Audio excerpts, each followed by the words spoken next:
Nuevo Gran Premio en esta temporada de Fórmula 1, el de Miami, y por supuesto vamos a hacer aquí la previa lo más completa posible, hablando de los datos, de los reglajes, analizando también la telemetría, veremos cómo se traza cada curva, las zonas de adelantamiento, las diferencias entre sectores, todo lo que se os puede ocurrir lo vamos a tratar aquí en este vídeo. Uno, para que disfrutéis más de la Fórmula 1, y dos, por si le dais a los simuladores, ya sea el F1 24, Assetto Corsa o el que sea, pues que podáis mejorar un poquito vuestros tiempos, tanto desde el pilotaje como desde los reglajes. Que por cierto, en Level Up Academy tenéis muchísimos cursos sobre ellos, tanto sobre técnicas de pilotaje más básicas y más avanzadas, sobre dinámica básica y avanzada, sobre aerodinámica, sobre mecánica, sobre reglajes, sobre telemetría, sobre estrategias, absolutamente de todo. Y muy importante, tenéis cursos desde la base, es decir, si no tenéis conocimientos prácticamente ni de dinámica ni nada de esto, tenéis cursos básicos y a partir de ahí podéis ir construyendo vuestros conocimientos. Y si ya tenéis cierto nivel, pues porque habéis leído algunos libros, tenéis algunos cursos, alguna ingeniería, os estáis dedicando a ello de alguna manera, pues podéis empezar ya desde vuestro nivel para ir profundizando en cosas un poquito más concretas, pues ya sea temas concretos de cómo analizar telemetría en estos casos, de qué se hace con los ajustes de los reglajes en esto, todas estas cosas. Así que de verdad, echadle un vistazo porque el precio es increíble y tenéis de todo, los más de 50 cursos, más de 30 masterclasses, las descargas, el soporte para las dudas, los certificados, los setups de Sim Racing, tenéis ahí absolutamente todo. Así que echadle un vistazo que os aseguro que merece y mucho la pena. Pero ya no me enrollo más con mi queridísima academia, vamos con el propio vídeo de hoy. Empezando con los datos, y siempre empezamos además con la longitud.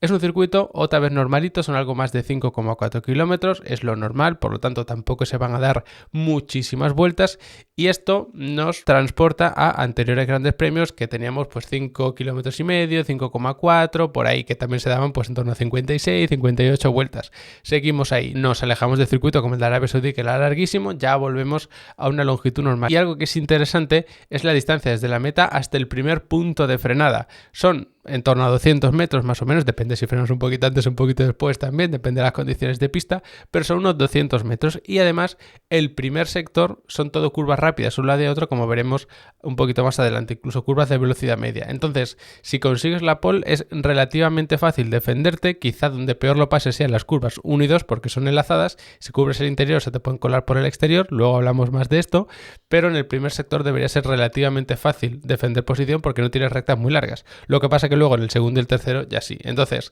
es relativamente fácil defender la pole en los primeros metros, pero luego si no tienes el ritmo, tienes mucha más degradación, lo normal es que se te haga larga la carrera porque es un circuito en el que sí se puede adelantar. Quizá no tan fácil como puede parecer, luego repasamos las zonas de RS, pero sí que se puede adelantar, no es como el circuito de Suzuka, por ejemplo, es más parecido al de Arabia Saudí ahora sí. En cuanto a las curvas, en total hay 19, que son bastante, y aunque tenemos un circuito, pues ahí en la media de longitud, quizá un poquito más, nos sale un ratio de curva por kilómetro de circuito también bastante alto, 3,5 curvas, es decir, 3 curvas y media por cada kilómetro de trazado. Y aquí la mayoría de curvas sí que son curvas reales, no como las que veíamos en Arabia Saudí. Estas, la mayoría, alguna hay que se escapa, pero la mayoría sí que son curvas como tal. Además hay curvas de todo tipo, sí que bastante mal repartidas, porque hay más curvas hacia la izquierda que hacia la derecha, por lo tanto el lado derecho del coche suele ser el que más sufre aquí. Diría que sobre todo el trasero derecho es el que más hay que ir monitorizando por temas de temperatura, desgaste y demás, pero luego, como decía, hay curvas de todo tipo. Tenemos curvas de baja velocidad, más hacia la izquierda que hacia la derecha. También tenemos curvas de velocidad media, sobre todo en el primer sector, también más hacia la izquierda que hacia la derecha. Y también hay curvas de bastante velocidad, de alta velocidad, más hacia la izquierda que hacia la derecha. Por eso digo que el lado derecho del coche es el que más sufre. Y sobre todo por cómo se comportan estos Fórmula 1, lo normal es que sufra más la parte trasera, si tenemos un circuito con todo tipo de curvas. Otra cosa es que tengamos un circuito más estilo Japón, por ejemplo, que eran prácticamente todos curvas de alta velocidad y media. Apenas tenemos curvas de baja velocidad. Ahí sí que van a sufrir más las delanteras, pero como tenemos de todo, lo normal es que las traseras sea la que más sufra. Como es más hacia la izquierda, pues trasera derecha será la que hay que ir vigilando durante toda la carrera. Por otra parte, aunque hay muchas curvas, no hay muchos toques de freno. Fijos que tienen que aparecer sí o sí, hay 6. Luego puede aparecer alguno que otro, depende de la técnica de pilotaje que se esté aplicando, de las condiciones de pista, quizá haya que levantar un poquito el pie del acelerador sin llegar a pisar el freno, jugar a lo mejor con el freno motor reduciendo alguna marcha. puede aparecer alguna por ahí, luego echamos un vistazo a los gráficos de telemetría y lo entendéis mejor, pero no hay muchas frenadas como tal. Fijas, como decía, hay 6 y la mitad de ellas son muy fuertes. Esto lo coloca en uno de los circuitos que más frenadas fuertes tiene. Por lo tanto, podríamos pensar, bueno, pues aquí los frenos sufrirán bastante. En absoluto, es de los circuitos en los que menos porcentaje de la vuelta se va pisando el pedal del freno.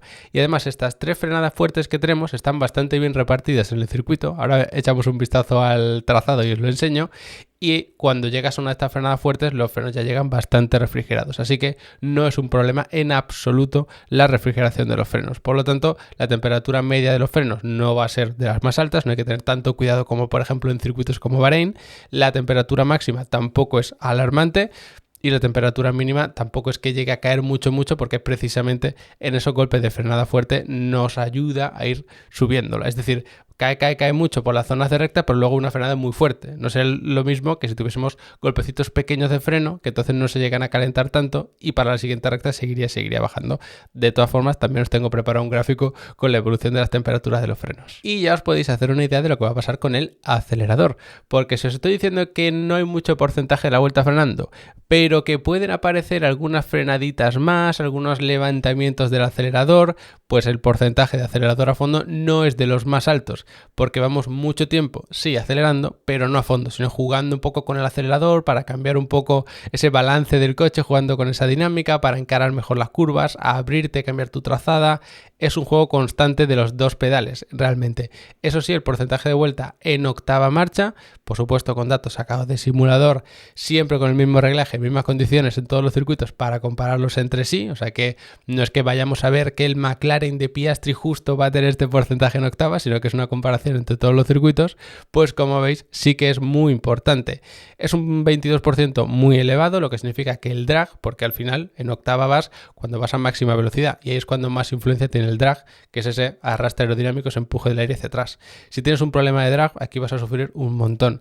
Puedes jugar un poco con el reglaje aerodinámico, luego hablaremos de esto, pero en general si tienes un problema de velocidad punta, ya sea por unidad de potencia o por la falta de eficiencia aerodinámica, en Miami se sufre bastante. Y ya terminamos con el giro de volante, que bastante centrado en la media, sin grandes extremos. Si veis el porcentaje de vuelta con el volante totalmente recto, porcentaje de recta pura, pues está en torno a un 47% de la vuelta, que no está nada mal, y el giro medio tampoco es descabellado, tampoco es de los más bajos, es decir, que no es un circuito en el que el giro de volante no es importante, sino que sí, se va bastante porcentaje la vuelta con el volante recto, pero también hay zonas de mucha curva, sobre todo el primer sector, el final del segundo, son zonas en las que se tiene que jugar mucho con el volante y no es tan fácil como puede parecer por tener a lo mejor dos rectas larguísimas. Ya aclarados todos los datos, podemos ir a ver cómo es nuestro circuito, que es el que estáis viendo por aquí. Circuito que destaca sobre todo por una recta larga aquí, que es una recta clara, pero luego con todo este tramo que también se hace totalmente a fondo. Así que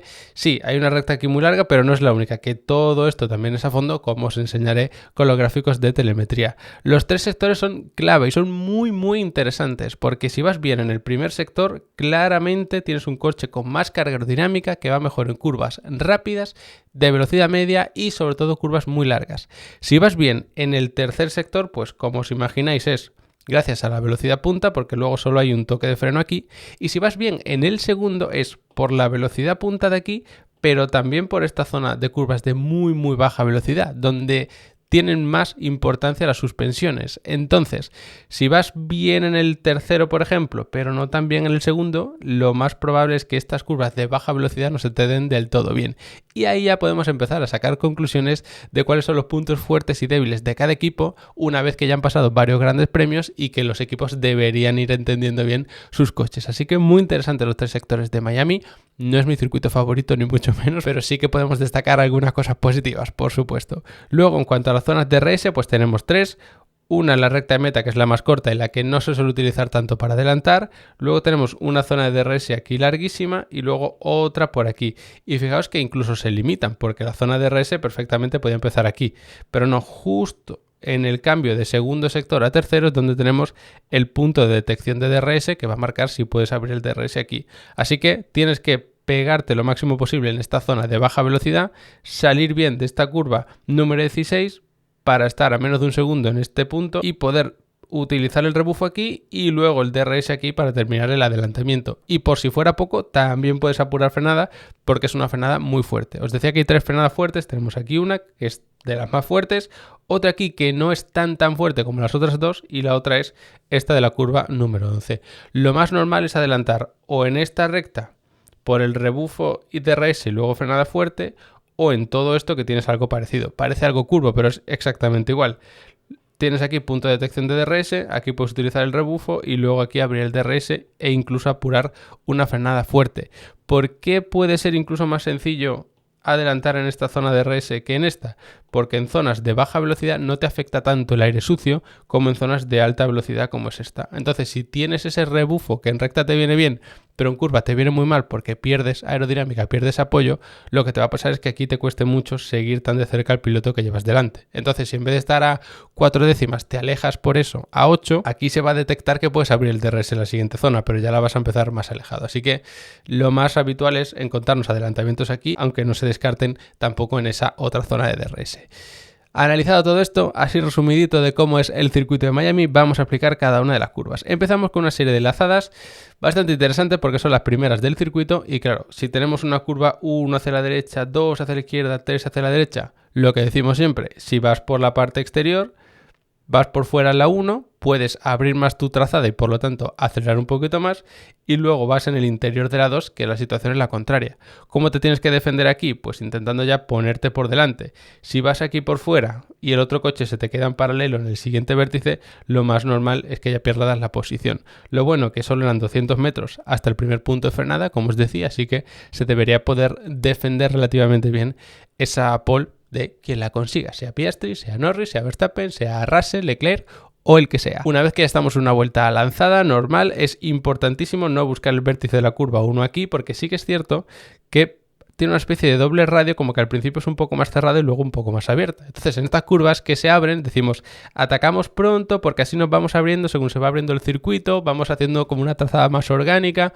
No es el caso aquí porque justo después tienen la curva 2. Entonces, hay que frenar muy fuerte, por supuesto, aprovechando el ancho del circuito y redondear el interior para estar aquí a mitad de pista. Da justo tiempo a abrirse un poquito. Trazamos la 2 y luego la 3 ya se puede hacer sin problema. Si has fallado en la 1 vas a tener que levantar mucho en esta serie de curvas y vas a perder una cantidad de tiempo tremenda. Y lo digo siempre, si te encuentras el problema aquí en la salida de la 3, no te fijes en cómo has hecho esto. Fíjate cómo entraste en la primera de las enlazadas, que era la curva 1. A partir de ahí, pues una serie de curvas que para mí son las más interesantes quizás del circuito y es fundamental aprovechar los pianos interiores, sobre todo de la 5 y de la 6. Es obvio que vas a tener que volver a hacer ese juego en la 4 de abrirte mucho, atacar tarde para estar bien centrado en la 5 y ojo con la 5 porque tiene como una especie de doble radio que se cierra al final. Entonces no hay que estar muy pegados al principio, sino más o menos bordear para aprovechar ese piano interior al final del todo y así sales abriéndote un poquito antes de las 6, aprovechas mucho este piano interior de las 6 también, porque además son pianos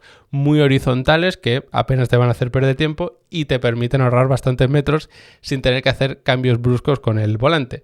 Y a partir de ahí, muy complicada esta frenada.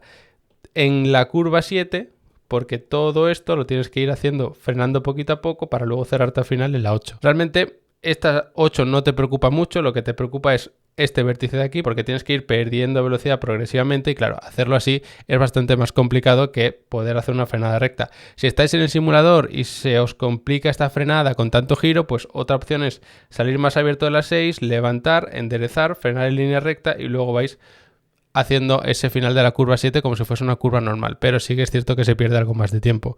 Lo que hay que hacer sí o sí es aprovechar este piano interior, este y este, estando muy abierto aquí y cerrándote al final para luego ya esto hacerlo a fondo porque hay una recta muy larga que incluye las curvas 9 y 10 como si no fuesen curvas realmente, porque de hecho se puede ir abriendo el DRS hasta la curva número 11, que es una frenada fortísima y con la que se empieza la zona de menor velocidad del circuito, donde podrán destacar los coches que vayan un poquito mejor en esos circuitos más revirados. Lo que pasa es que solo es una pequeña sección dentro de Miami. Entonces, frenada fortísima y otra vez es clave atacar tarde esta curva número 11. Si estáis en el simulador y queréis un truco rápido que os ahorre tiempo por vuelta, atacad todas las curvas tarde en este circuito de Miami. Eso os va a dar tiempo. Sí que algunas que se podrán optimizar y luego podéis jugar más o menos con los pianos, pero con eso seguro que mejoráis algo si estáis atacando pronto o neutral las curvas. Nos quedamos bien abiertos aquí en la 11, se ataca tarde para poder estar mejor posicionados para la 12. Y la 12 es una curva que se hace larguísima porque tienes que ir a muy baja velocidad, y cuando tenemos una curva que se redondea en Fórmula 1, sobre todo si venimos de otra al otro lado, a veces es típico que te pegues al interior, luego te alejes y luego te vuelvas a acercar otra vez al interior. Pero esta curva tiene una morfología que acompaña eso, por lo tanto, aunque lo intentes hacer, el circuito te va acompañando. Sí que lo normal es estar aquí más pegado, aquí un poquito más alejado y luego pegarte un poquito más al final para poder trazar la 13. No es un problema esta curva 13, ya se puede ir haciendo pisando el acelerador, pero muy importante abriéndote al final porque llegan las enlazadas 14 y 15. Fijaos que esta es la 13, aquí teníamos la 12. Entonces te vas abriendo, acelerando y justo tienes que volver a pisar el freno, y aquí lo más importante es hacer esto lo más recto posible. Yo lo exagero un poco, pero además es súper bacheado, los pianos son bastante agresivos, tiene como cambios de pendiente y de peralte muy, muy agresivos, entonces es fundamental hacer todo esto lo más recto posible y justo empiezas a acelerar, te abres para la 16 y frenas. Y ojo con la 16 porque es como un ángulo así que luego se termina cerrando. Entonces es clave estar bien abiertos, cerrarte aquí y empezar a dar gas cuanto antes. Si atacas pronto o das gas demasiado pronto o lo que sea, y luego aquí tienes que corregir metiendo más giro, levantando el pie del acelerador, lo que sea, y empiezas ya esto con unos kilómetros por hora menos, vas a perder una cantidad de tiempo tremenda, porque pensad que esta es la otra recta larguísima, que además se puede abrir el DRS, entonces estás perdido. Otra técnica que se suele utilizar aquí para adelantar en esa recta es estar un poquito más abierto, aguantas y te cierras más todavía al final.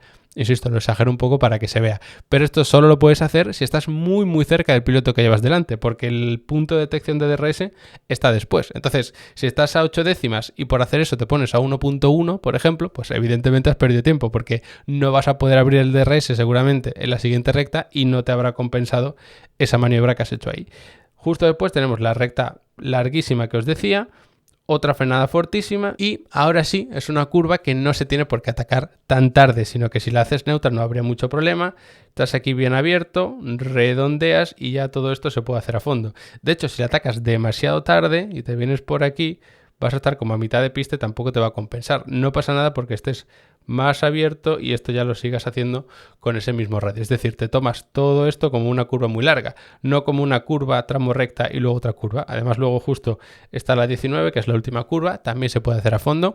Sí que estresan un poco los neumáticos, estas 18 y 19, no es una curva como la 9 y la 10, por ejemplo, pero a nivel de pilotaje se puede hacer sin ningún problema. La dificultad está en esa fortísima frenada de la 17, sobre todo si te sorprenden los frenos, no tienes claro si el coche va a frenar mucho o poco, ahí es donde puedes tener las dificultades. Y explicado esto, pues os puedo contar lo que os decía de la telemetría. Esto es un panel muy sencillito, aquí tendríamos la velocidad, las marchas, revoluciones por minuto, acelerador aquí en verde, freno y giro de volante. Y con esto podemos entender bien el trazado, porque fijaos en el acelerador. En el primer sector, ¿qué es esto? Pues está soltando constantemente, tenemos aquí algunas soltadas de acelerador pero sin llegar a pisar el freno, luego frenadas como tal. Aquí tenemos una serie de supuestas curvas porque se gira pero es totalmente a fondo, y aquí ya pues empezaría lo que es el segundo sector y demás. Todo esto es el primer sector y como veis sin descanso en el giro de volante. Se gira hacia la derecha para la primera curva, izquierda, derecha muy muy larga, otra vez enlazadas constantemente y luego ya cuando se sale del primer sector. Si vas bien en curva rápida, curva media, pues este sin duda es tu sector. Si tu punto fuerte son las frenadas, no, porque fijaos que realmente hay 2 toques de freno, algún toquecito extra puede aparecer, pero realmente es un sector de más carga aerodinámica. Luego el siguiente, pues a fondo todo el rato, sin tocar el freno, esa pequeña curvita que tenemos como tal, pero prácticamente nada.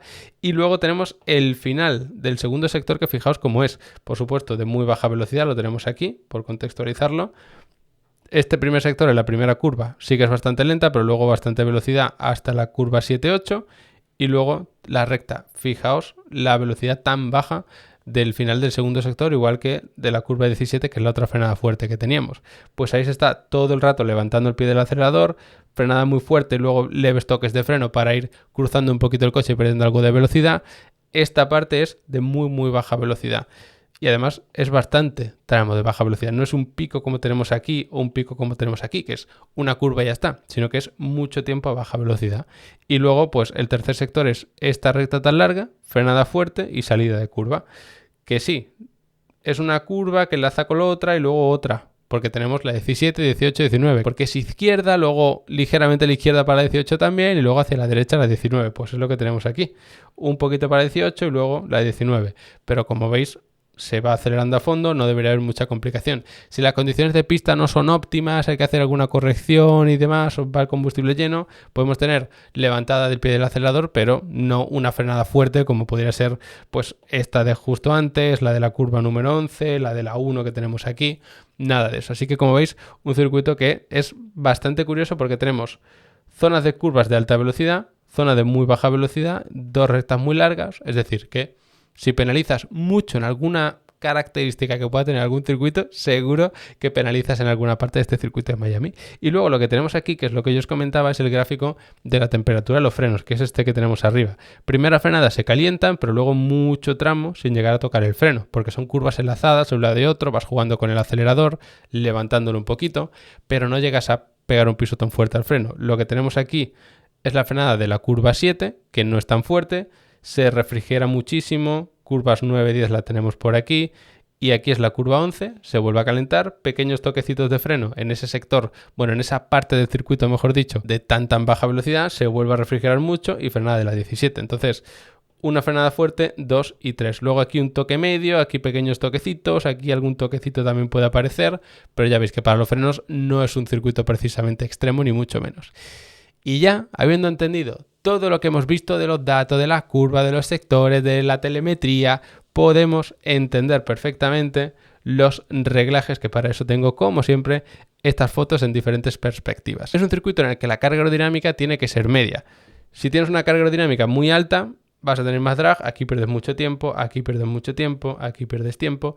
Y ojo con las líneas que estoy pintando. No es que pierdas tiempo aquí y ya al final de recta, no. Es que las rectas son tan largas que vas a perder tiempo en mucho tramo de esta recta. Porque al principio, por tener drag, no pierdes tiempo. Pierdes tiempo cuando ya se va a mucha velocidad, en torno a los 250 km por hora, por ahí es cuando se estima que suele ser la peor parte, ¿no? De tener mucho drag o no tener mucha potencia o quedarte sin energía eléctrica o estas cosas. Entonces, penalizar en tantos metros de circuito como es esto que tenemos aquí, pues lógicamente es un desastre. Sí que da pie a tener una carga aerodinámica pues media o media baja, por ejemplo, porque si tienes un poquito más de carga aerodinámica vas a gestionar mejor la degradación de los neumáticos, porque al final lo que estamos haciendo es darle más apoyo ahí a los neumáticos, que agarren mejor, y entonces será más difícil pues que al acelerar lleguen a patinar estas ruedas, que se lleguen a bloquear en frenadas fuertes, porque al final tienes más agarre. Eso se traduce en menos sobrecalentamiento y menos desgaste. Eso te viene bien a nivel aerodinámico. Además, los pilotos suelen estar más cómodos porque al final, mira, si pierdes tiempo en recta, pues pierde tiempo en recta. Pero si tienes más agarre en curva, el piloto va más cómodo, puede tener más confianza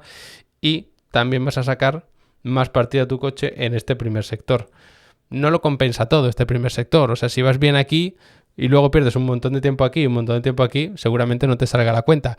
Pero sí que puedes jugar un poco con eso. No poner carga aerodinámica alta, pero si tu coche es más eficiente en carga aerodinámica media, es decir, que generas bastante carga aerodinámica y poquito drag, ese empuje del aire hacia atrás, pues ahí sí que puedes sacar más ventaja de tu coche. No es un circuito 100% cerrado, por ejemplo el de Arabia, decíamos tienes que ir con poca carga aerodinámica sí o sí. Se parecía un poquito a este porque el primer sector también tenías curvas enlazadas de alta velocidad y demás, pero el segundo y el tercero no te encontrabas, por ejemplo, con esta zona tan revirada. Así que es como un pasito intermedio este circuito de Miami entre ese de Jeddah y uno más normal, uno más equilibrado. A partir de ahí sí que es interesante el balance aerodinámico, que debe estar equilibrado, más adelantado para esta serie de curvas, porque si cargas más el alerón delantero, pues vas a tener más apoyo aquí, como decimos siempre, y estas son las ruedas que dirigen el coche a un lado de otro. Si tienes más apoyo aquí, sobre todo a alta velocidad o velocidad media, como es ese primer sector, te va a responder mejor el coche y además vas a cuidar mejor esos neumáticos delanteros. El problema es que para el resto de frenadas fuertes y sobre todo salida de curva lenta y media, tener un balance un poquito más atrasado te viene bien. Significa que manteniendo en general la carga aerodinámica y el drag, es decir, cargas más aquí a cambio de cargar menos aquí, pues el drag que estés generando va a ser el mismo, la carga aerodinámica total que estés generando va a ser la misma, pero atrasas el balance, lo que significa que le das más prioridad a estas ruedas traseras que a las delanteras. Problema, que ya no vas a girar tan bien como decíamos antes. Pro, que tienes el tren motriz aquí, es un tracción trasera el Fórmula 1, entonces vas a tener más apoyo en las ruedas traseras. Problema de esto también, que claro, necesitas ese apoyo en salida de curva media y lenta, y ahí la aerodinámica no afecta tanto. Pero otra cosa positiva o negativa, esto también ya depende del piloto, es que teniendo un balance aerodinámico más atrasado, el coche tiende a subvirar o a ser más estable, depende de cómo lo interprete cada uno. Si es un piloto que le gusta ir más estable, que el coche sea más predecible y demás, pues lo normal es que prefiera un balance más atrasado. Si prefieres un coche más nervioso, sobre todo que se cruce rápido con poquito giro en el primer sector, pues necesitarás un coche o querrás un coche con un balance aerodinámico más adelantado. Es un circuito que depende muchísimo del piloto, no tanto porque es un circuito complicadísimo y tal, que también tiene sus puntos difíciles, sino porque es un circuito que es bastante flexible. No es como otros que decíamos, no, es que tienes que poner mucha carga aerodinámica, o tienes que poner muy poca, o tienes que adelantar el balance aerodinámico. No es tanto así. Y para mí la cuestión clave está sobre todo en las suspensiones, porque lo decimos siempre, tú puedes poner unas suspensiones que tengan, en vez de muy poquito margen de movimiento, pues que tengan un poco más. Y luego pones los muelles más blandos para que se vaya comprimiendo y así tienes mayor capacidad de absorción y disipación de la energía. ¿Por qué te puede venir bien eso? Porque así, en este tramo tan revirado, con tantos cambios de pendiente, bacheado, todo esto, tener más rango de suspensiones te permite mantener mejor el apoyo. Si tienes unas suspensiones súper rígidas, el coche rebota, pierdes el apoyo, pierdes el agarre y evidentemente vas a perder tiempo. Incluso puedes llegar a sobrecalentar más los neumáticos. Entonces tú quieres unas suspensiones con más rango, como unas suspensiones de rally preparadas para meterte por cunetas y todo esto, ¿no? Para poner un ejemplo más exagerado. Pues buscaríamos un poco más eso. Y luego, si tienes unas suspensiones con tanta amplitud y con unos muelles blanditos a compresión, en las rectas largas, esta y esta, por supuesto, el coche se va a ir comprimiendo cada vez más, porque el aire lo empuja hacia abajo, pues cada vez más comprimido. Si más empujas, más comprimido todavía. Entonces, aunque pongas carga aerodinámica media o media baja, hay mucha carga aerodinámica que se genera sobre todo por el suelo y el difusor. Entonces, se va comprimiendo el coche, cada vez es más eficiente aerodinámicamente y tienes menos drag. Todo perfecto. Sí, pero entonces te vas a encontrar con el problema de este sector, que si tienes unos muelles más blandos en ese sentido y permites pues que se comprima, se expanda tan fácil, aquí a nivel aerodinámico y también en esta serie de curvas 1, 2 y 3 vas a penalizar un poco porque puedes notar el coche más torpe y demás. Que luego en Fórmula 1 pues es un cacharro espectacular y que permite controlar por una parte la compresión del coche y por otra la rigidez ante el balanceo con las anti-roll. Tienes un hip spring y hip damper también, que es un muelle que tienes aquí, que cuando el eje completo se comprime o se expande, actúa. Y luego tienes las anti-roll, que es cuando el eje se balancea a un lado de otro. Entonces, puedes poner muy blandito el hip spring, por ejemplo, y muy rígido la anti-roll, de tal forma que el coche no se va a balancear tanto en este primer sector, con tantas curvas de muchas cargas laterales. Luego, en este vas a tener un amplio rango de movimiento. Y luego en estas rectas el coche se va a ir comprimiendo y vas a ser más eficiente. ¿Todo idílico, todo perfecto? Bueno, luego la realidad es bastante más complicada, porque con unas anti-roll muy rígidas en un circuito así, el coche también va a penalizar bastante. Luego tienes que ajustar bien los amortiguadores acorde a la que has liado con los muelles y las anti-roll. Entonces es mucho más complicado, por supuesto, de lo que yo os cuento. Pero como siempre digo, espero que al menos sirva para entender un poquito la mecánica que hay detrás de los coches de Fórmula 1 y sobre todo, importante, ir fijándoos en la velocidad que marca cada coche en cada uno de los sectores para entender quién va mejor en curva rápida, en curva lenta, en curva media, en recta. Eso para mí es clave para luego hacer nuestras previsiones de quién irá mejor o peor en diferentes circuitos. Como siempre, espero que os haya ayudado este vídeo a entender mejor el circuito, a disfrutar más el Gran Premio, a mejorar vuestros tiempos en el simulador. Pasad por Level Up Academy, los que queráis formar de verdad con cursos a vuestra medida sobre automovilismo real y virtual. Y como siempre, pues gracias por haberos quedado hasta el final del vídeo y nos vemos después del Gran Premio haciendo un buen análisis.